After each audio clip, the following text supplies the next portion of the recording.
ಅಕ್ರಮ ಸಂಬಂಧಕ್ಕೆ ಅಡ್ಡಿಯಾಗಿದ್ದ ಗಂಡನ ಕೊಲೆ, ನಾಟಕವಾಡಿದ ಹೆಂಡತಿ. ದಾವಣಗೆರೆ ನಗರದ ಹೊರವಲಯದ ಪಾಮೇನಹಳ್ಳಿ ಗ್ರಾಮದಲ್ಲಿ ಬೆಚ್ಚಿಬೀಳಿಸುವ ಘಟನೆ ನಡೆದಿದೆ.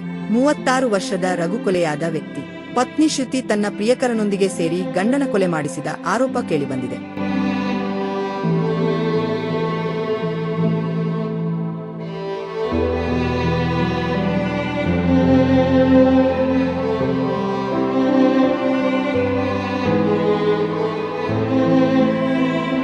ರಘು ಮತ್ತು ಶ್ರುತಿ ಪ್ರೀತಿಸಿ ಮದುವೆಯಾಗಿದ್ದು ದಂಪತಿಗೆ 2 ಮಕ್ಕಳಿದ್ದಾರೆ.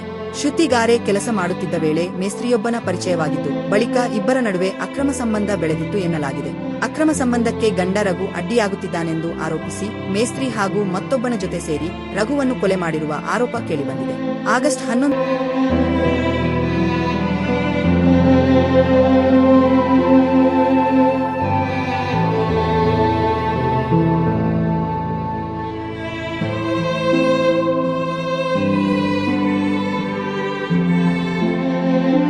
ರಿಂದ ರಘು ನಾಪತ್ತೆಯಾಗಿದ್ದರು. ಗಂಡ ಮನೆಗೆ ಬಂದಿಲ್ಲ ಎಂದು ಶ್ರುತಿ ನಾಟಕವಾಡುತ್ತಿದ್ದಳು ಎನ್ನಲಾಗಿದೆ.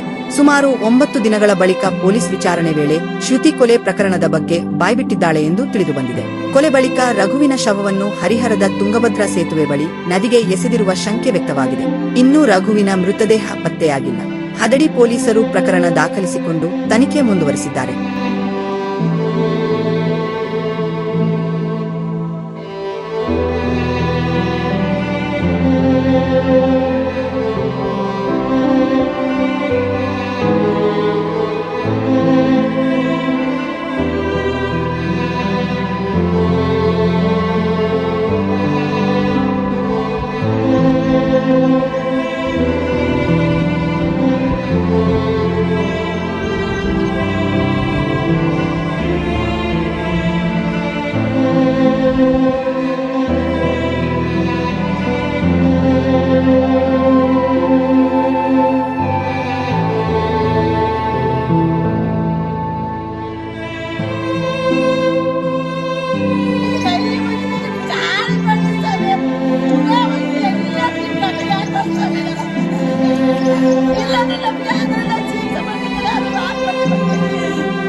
Thank you.